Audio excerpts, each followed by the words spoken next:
It's Monday morning. கொஞ்சம் things எல்லாமே தேவைப்பட்டுச்சு. ஹஸ்பண்ட் வீட்டு சைடு ஒரு ஃபங்க்ஷன் வருது, நம்ம வீட்டு சைடும் ஒரு தேவை இருக்குது. அதனால் மேலே உள்ள திங்ஸ் எல்லாமே இறக்க வேண்டியதாக இருந்தது. அதெல்லாமே எடுத்துகிட்டு எதெல்லாம் தேவைப்படுதோ அதெல்லாமே எடுத்துகிட்டு இருந்தோம்.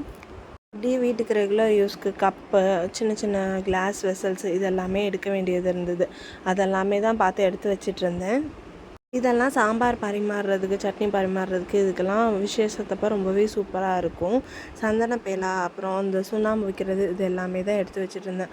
இன்றைக்கி சிம்பிளாக வந்துட்டு சௌச்சவ் கூட்டு, அப்புறம் ரசம், காலிஃப்ளவர் மசாலா, இது 3 தான் செஞ்சது. லஞ்ச் எல்லாமே மார்னிங்கே ப்ரிப்பேர் பண்ணிவிட்டு இதெல்லாமே பிரிச்சுட்டு கொஞ்சம் திங்ஸ் எதெல்லாம் தேவையோ அதெல்லாமே எடுத்து வச்சு அதையும் கழுவ வேண்டியது இருந்தது. அதையும் கழுவிட்டு குலோப் ஜாமுன் வந்து ப்ரிப்பேர் பண்ணிடலாம், ஸ்வீட்டுக்கு வரவங்களுக்கு கொடுக்கலான்னு சொல்லிவிட்டு அதான் ப்ரிப்பேர் பண்ணிகிட்டு இருந்தேன். இந்த டைம் அப்படியே உடையாமல் சூப்பராக வந்து குலோப் ஜாமுன் சாஃப்டாக அவ்வளோ ரவுண்ட் ஷேப்பில் சூப்பராக வந்துருந்தது.